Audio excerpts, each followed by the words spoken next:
to need eggs, vegetable oil, sugar, flour, fast action dry yeast, vanilla extract, milk and sour cream.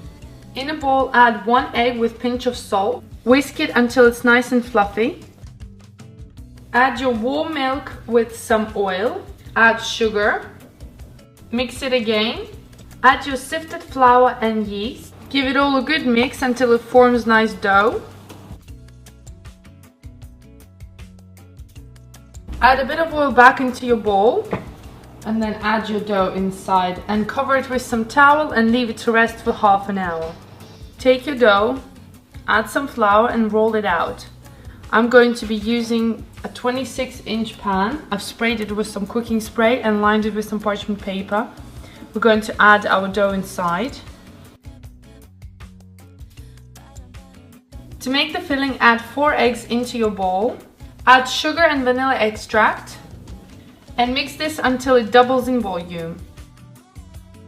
As you can see, the mixture has doubled in size and you should have the ribbon stage, so when you move around it gets nice ribbons, just like that.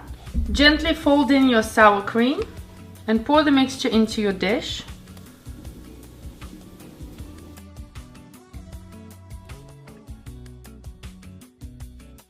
When you take your cake out, you can touch it with your hand. If it doesn't fall through, then it's ready, and it's still quite jiggly in the middle. We're just going to leave it and set aside to cool down completely.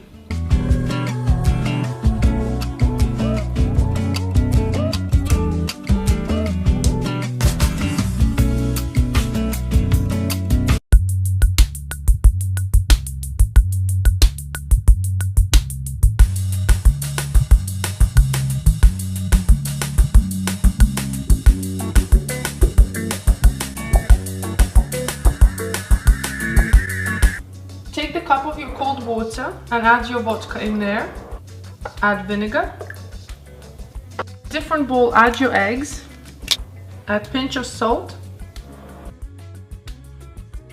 Add your eggs into your water mixture.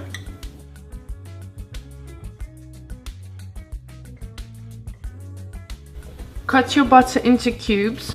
Add flour into your food processor. Add your butter. We're looking for nice and sandy consistency. Add a little bit of your egg mixture and keep mixing until it's all combined.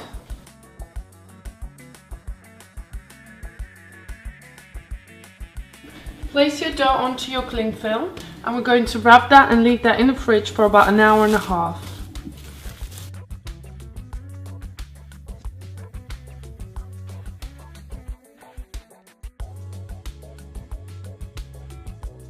Take each piece of the dough and roll it into a ball.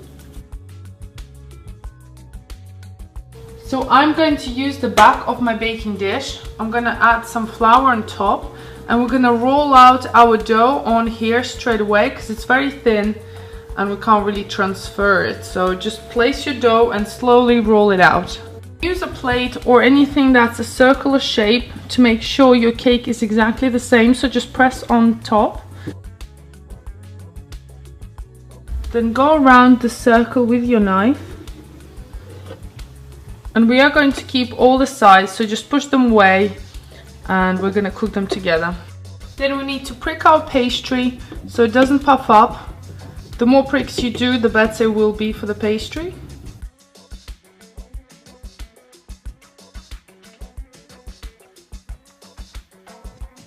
Here it is, last cake layer. So now I've got 12 nice round layers. Now we're going to assemble our cake. I've lined it with some cling film on the bottom. Then we add our second layer and we repeat the process until all the layers are covered in cream.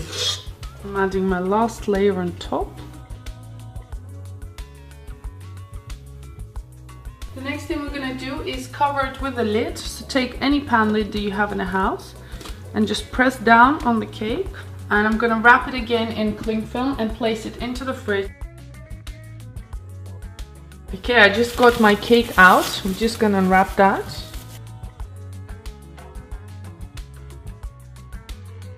So I have kept all the scraps from the cake, so we're just gonna blitz them. And we're gonna cover it from all the sides. And then we're going to do the same on top. So here it is, nice and done, so beautiful, look at that. So you can serve it like this, but I like to decorate it with some melted chocolate and maybe some fresh berries on top. It just makes it look so much more celebratory.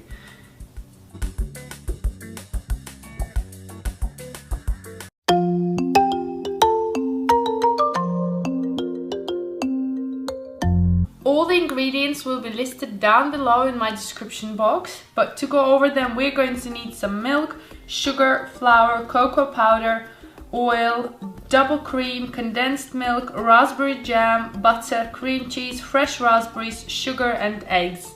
In a bowl add your cream cheese, add condensed milk, add raspberry jam, give it all a really good mix.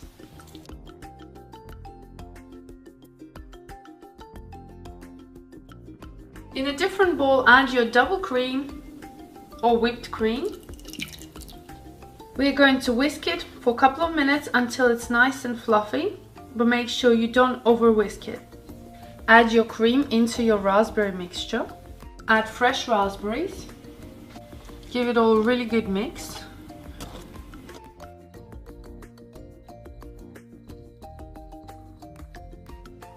Into your bowl add your eggs. Add sugar,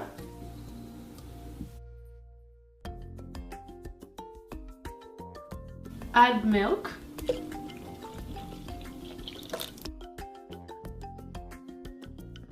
add water, add your oil.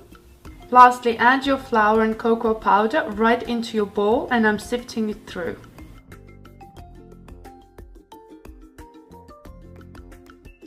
The batter needs to be very smooth and very runny. Take your pan, take a full ladle of your mixture, pour it into the pan and then move it across all the way around to create a nice circle. We're going to cook this on a medium-low heat until I can flip this around. You can move it on the sides, take it from one end, and then just gently flip over. So once all your pancakes have done, I've got about 15 layers here. I'm gonna let them cool down. I have just taken out my cream from the fridge and you can see it's nice and set.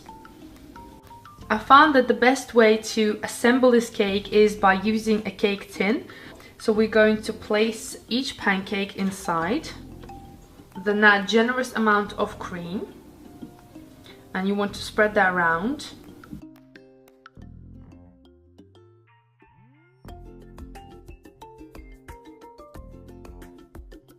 Add the last layer on top. I have melted some dark chocolate and we're going to pour this all over our cake.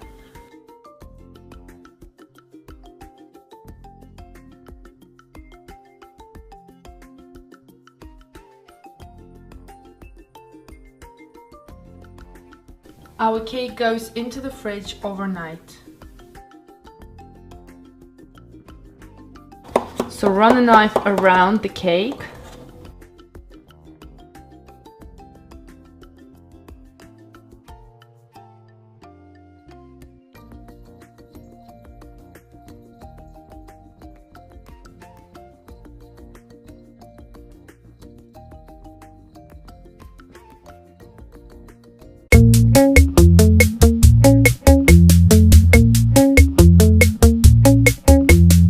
First we're gonna make our caramelized nuts. So in a pan add your pecans, walnuts here that I have equal amounts, and then I have my hazelnuts and almonds as well.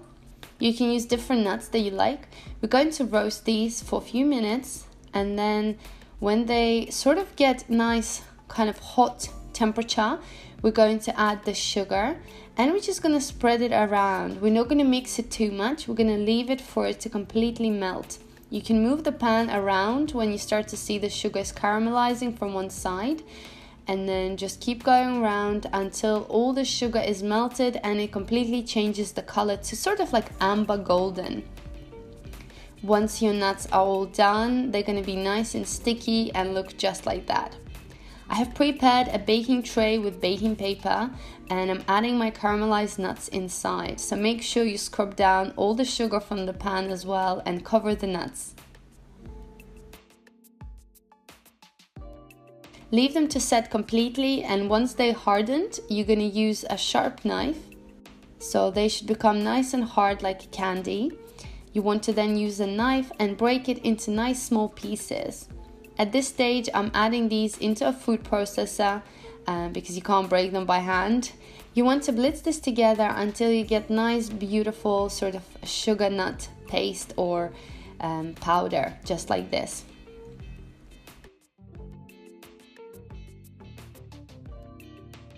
In a bowl, add creme fraiche, and then you want to add sour cream. And you're going to whisk this together on a medium speed until it's all combined. Then you want to add a little bit of sugar and whisk this again.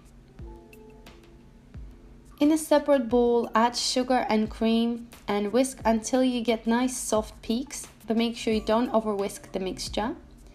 And then we're going to be adding this cream into our sour cream mixture. So add a tablespoon at a time and just mix everything together until you get nice sort of consistency. It's nice and airy and the cream is absolutely smooth and beautiful. Don't rush this step, as you do want to add a little bit at a time to make sure you don't over whisk anything. When the cream is done, in a separate bowl you want to add your caramel. You can use a shop bought or you can boil a can of condensed milk for 3 hours and whisk it on high speed. And then we're going to add half of our white mixture and mix everything together until you get nice caramel cream.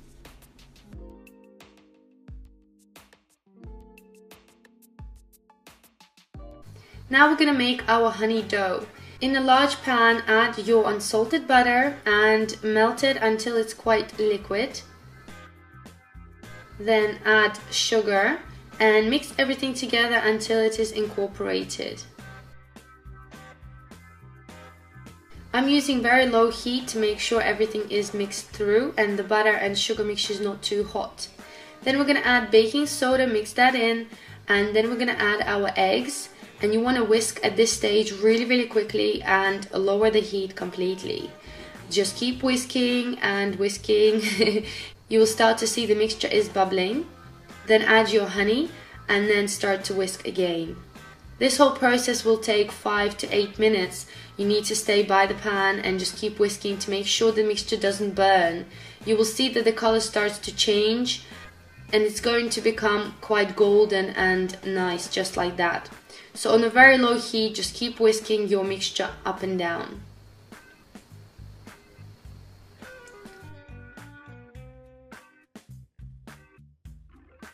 Now the color, I'm happy with that, that's done. We're just going to now add our flour. I'm adding half of the flour at a time and then mixing it together just to make sure we don't have any lumps. Then add more flour and mix everything together. It's always better to add a bit less flour than more flour, just in case. We don't want very dry sponge, otherwise it's not going to be able to roll out. So just keep adding flour until you feel that the mixture is sticky, but not sticking kind of to your hands and the spatula. I'm adding a bit more flour and I'm going to knead my dough on my surface after this, just because it becomes a lot easier to do it on the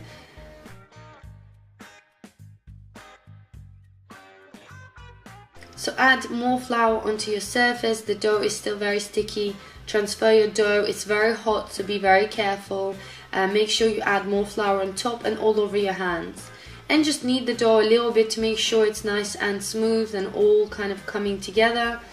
Don't want to lose any bits. And then we're going to stretch the dough into kind of a long sausage. So just keep stretching it out and then we're going to cut it into equal sizes. I've managed to get actually 10 layers out of this dough, and the cake was not huge, but it was a good size. So if you're making a larger cake, you might want to double the ingredients. Then just roll the dough into a little ball and place it onto your surface. Make sure you cover the dough with damp towel while you roll each piece, just so it doesn't dry out.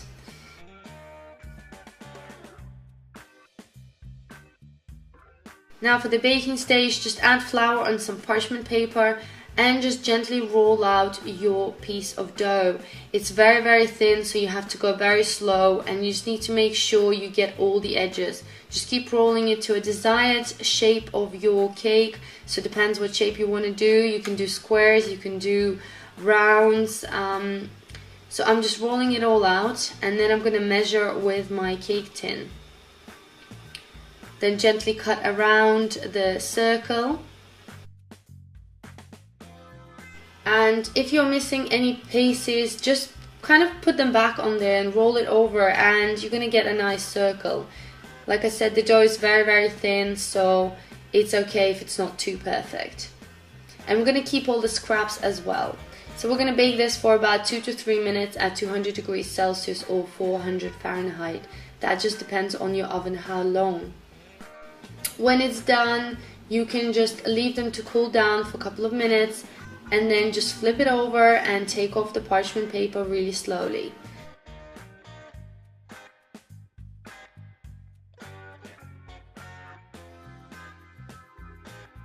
And then leave the dough to cool down. Once you've done all your layers, we're going to keep the scraps.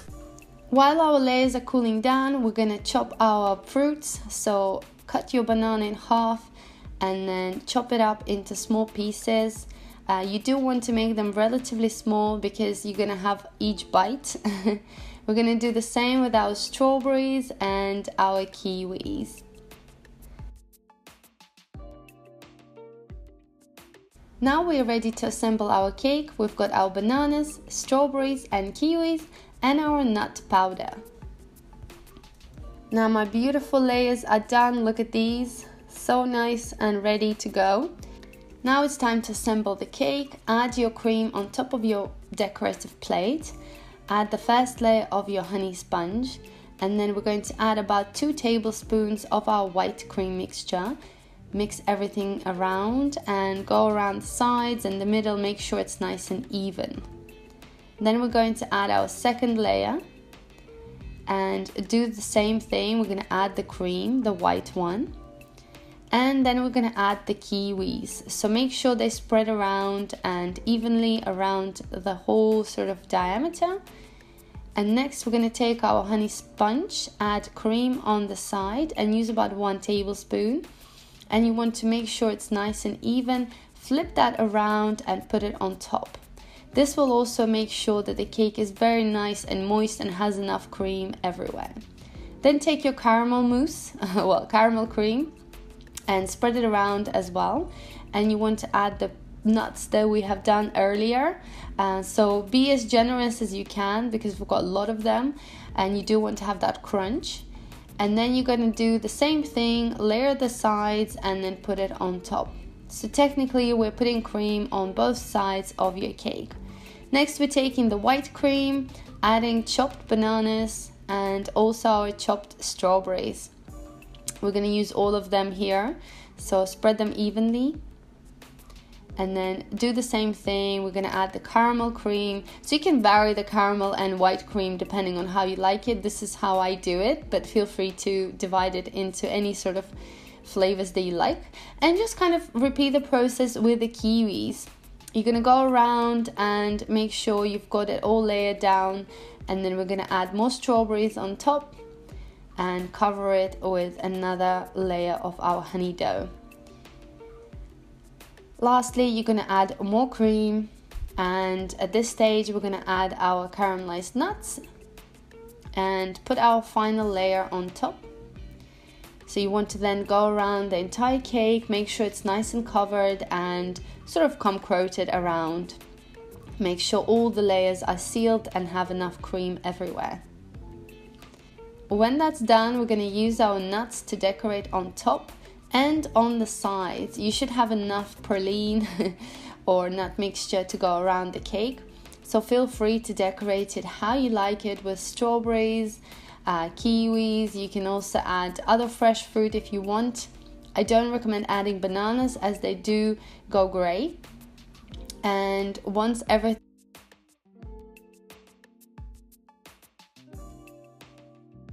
put your cake into the fridge for at least 6 to 8 hours to soak up.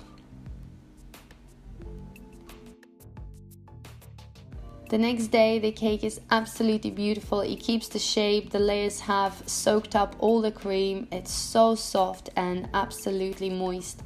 You can see the knife just goes through the cake like butter. And yeah, I'm gonna show you all the layers inside.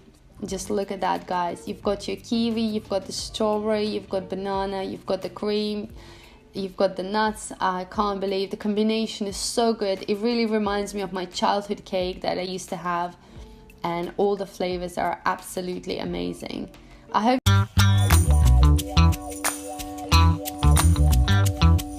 we're going to need a lot of ingredients. All of them will be listed down below in my description box.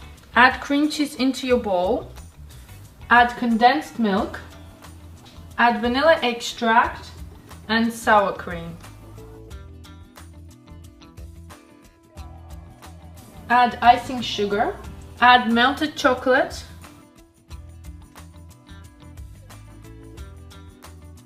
add cocoa powder, fold in your whipped cream and mix everything together. In your pot, add your butter and sugar. This process is quite quick, so we're going to melt our butter with sugar. We don't want the mixture to be hot, it needs to be warm as we're going to be adding our eggs inside. Add your honey, add the eggs. Turn the heat back on and we're going to add 1 tablespoon of baking soda. Keep cooking your mixture until it doubles or even triples in size and turns into nice sort of deep caramel color. Now you can see it's a beautiful honey golden color. We're going to add our flour and just mix in very quickly. Your dough should be nice and sticky, just like that. Add cocoa powder and mix it in. The dough is hot, so just gently fold it in. Divide your dough into as many pieces as you can. I'm probably going to have about 8. Roll it into a bowl and place it on the side. We have to work really quickly with this dough as it's hard to roll out as it gets cold. I've prepared a baking tray with some baking paper. Add your dough in the middle and we're just going to roll it out. Take the back of your dish and just mark a circle. I'm going to keep all the scrapes, so just push them aside.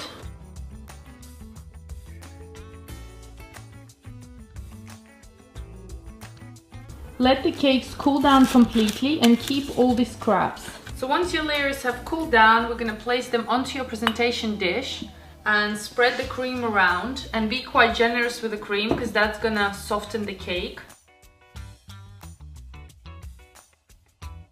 We're just going to finish up with our last layer and we want to coat the chocolate cream all around the cake. Once you've decorated your cake, that needs to go into the fridge overnight so it's nice and set.